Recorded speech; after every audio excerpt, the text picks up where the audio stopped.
campaign and in South Carolina and the senior pastor at Columbia World Outreach Church. Thank you very much, Pastor. Appreciate you being here. It's good to be with you, Joy. So explain to me, if you will, what are the main issues, the most important issues, at least when your congregants talk to you, and sort of not to have you speak for the entire evangelical community in South Carolina, but what do you hear are people's most important issues? Well, really the most important issues for evangelicals in South Carolina, really for evangelicals at large, are the issues of life and marriage and really religious freedom. And also I would add a fourth to that, and that is a president who will uphold the Constitution, who is a lawful president. And that's what Ted Cruz is. And that's why we're seeing such a groundswell of evangelicals coming around Ted Cruz in South Carolina. We've been working diligently towards that.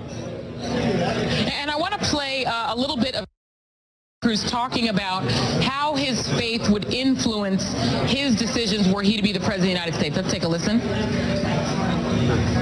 A critical question is, who do you trust on Supreme Court justices? We are one justice away from the Supreme Court mandating unlimited abortion on demand up till the moment of birth.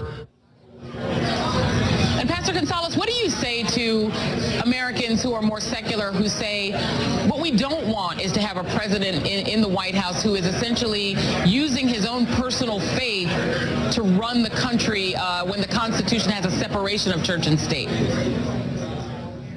Well, the reality of it is this idea of the separation of church and state is a myth. I mean, you bring your faith into the marketplace just like you do anything else. And so Ted Cruz will be a president, not just, who is a preacher or a pastor in the White House. That's not the idea. But I believe that all people, all Americans can rally around Ted Cruz because he upholds the Constitution. And I believe all Americans want to truly uphold the law. Well, let me just push back on you a little bit, because the separation of church and state is in fact not a myth. It's actually a constitutional fact. Like, it's a fact on the ground. It's a part of our constitutional makeup. The founding fathers were very explicit that they did not want to have a national church. So can a candidate like Ted Cruz run on essentially saying he would ignore that part of the Constitution if you're saying he's a president who would actually run on the Constitution? Well, what I'm saying is that the Constitution upholds our First Amendment rights. Ted Cruz is practicing that. He's not violating that. And so the idea that he would do anything else but really follow the law and the Constitution, it's just not true. He's going to do that. Our faith is a vital part to our lives, but that doesn't mean that he's in the White House preaching, all of the time. He's going to be doing that while he's the president, but it's his faith. It's who he is. You can't separate him. Like when you scramble eggs, you can't unscramble them.